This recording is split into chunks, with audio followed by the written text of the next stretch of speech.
आज घरोघरी आपल्या लाडक्या बाप्पाचं आगमन होतं आहे आणि आपल्या सर्वांची लाडकी अभिनेत्री सायली संजीव हिच्या घरी देखील आता लाडक्या बाप्पाचं आगमन झालेलं आहे. विधिवत पूजा करून आता या ठिकाणी बाप्पाची प्रतिष्ठापना करण्यात आलेली आहे.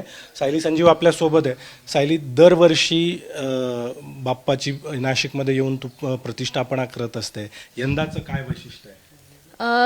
यंदाचं वैशिष्ट्य म्हणजे एक तर हे खूप मोठं वैशिष्ट्य आहे, कारण माझी भाची यावर्षी तिचा म्हणजे मागच्या वर्षी जन्म झाला आणि हा तिचा पहिला बाप्पा आहे. आणि खूप छान वाटतंय, कारण सगळ्यांनाच माहिती आहे की बाबा गेल्यानंतर एक थोडीशी पोकळी निर्माण झाली होती, पण मला असं वाटतं की तिच्या येण्याने तो आनंद परत आलाय. आता isakal.com आहे देशातील नंबर 1 ची मराठी न्यूज वेबसाईट. प्रत्येक अपडेटसाठी isakal.com ला नक्की भेट द्या. तो अजून द्विगुणित झाला आता.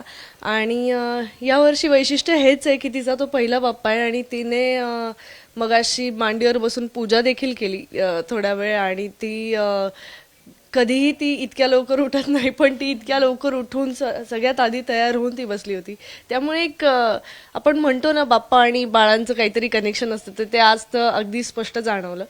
आणि छान वाटतंय आज, खूप प्रसन्न वाटतंय. आणि यावर्षी मगाशी मी म्हटलं तसं आपल्याला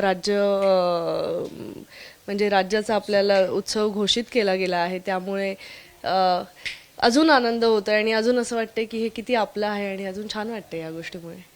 दरवर्षी पर्यावरणपूरक गणपती साजरा करण्यावर भर असतो तुझा. यंदा देखील अगदी साध्या पद्धतीने ही सगळी स्थापना झालेली आहे.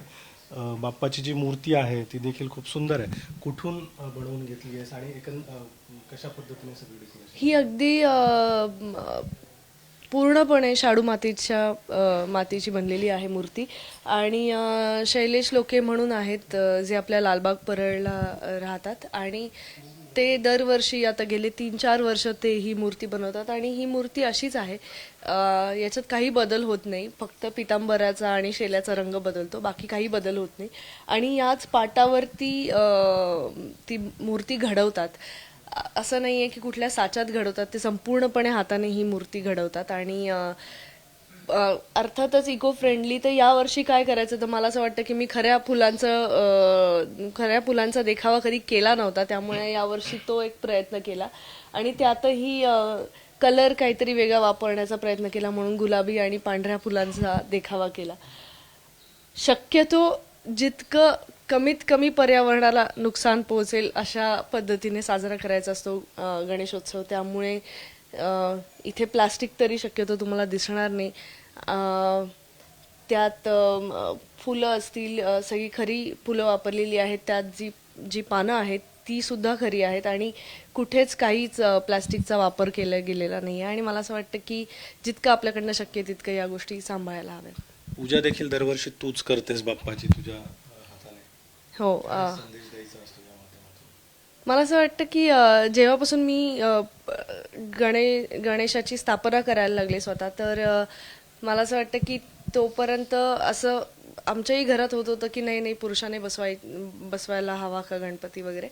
पण मला तेव्हा पण असं वाटायचं की असं काही नाही आहे. आणि आपण फक्त म्हणतो किंवा सतत आपल्या तोंडी हा उच्चार येतो की स्त्री पुरुष समानता, मग ती आपल्या कृतीतूनही सतत राहिली पाहिजे असं मला वाटतं. आणि मला खरंच आमच्या घरात कधीही कोणी हा प्रश्न विचारला नाही की नाही तू नाही बसवू शकत, किंवा अशा कुठल्याही गोष्टींवर आक्षेप घेतला गेला नाही. त्यामुळे अजून छान वाटतंय. आणि ह्या सगळ्या गोष्टी कृतीतून आपल्या दिसल्या पाहिजे. बाकी भावना महत्वाच्या आहेत. कुणी का बाप्पा बसवेना, त्या मागची भावना आणि त्या मागच्या इमोशन्स महत्वाच्या आहेत. यंदा काय मागितलंयस बाप्पाकडे? येत्या काळामध्ये काही नवीन रूपात, नवीन भूमिकेत आम्हाला बघायला मिळेल प्रेक्षकांना सर्वांना?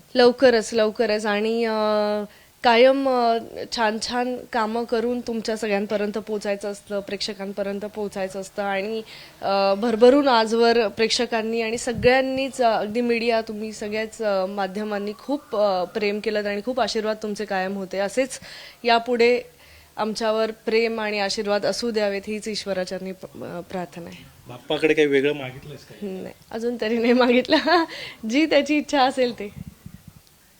आपण पाहतोय सायली संजीवच्या घरी देखील आता गणपती बाप्पा विराजमान झालेले आहेत आणि विशेष म्हणजे दरवर्षी स्वतः सायली संजीव आपल्या घरी गणपतीची प्रतिष्ठापना करत असते. यंदा देखील तिनेच आपल्या हाताने बाप्पाची विधिवत पूजा करून लाडक्या बाप्पाची प्राणप्रतिष्ठापना केलेली आहे आणि या माध्यमातून स्त्री पुरुष समानतेचा संदेश देण्याचा देखील तिचा प्रयत्न असतो.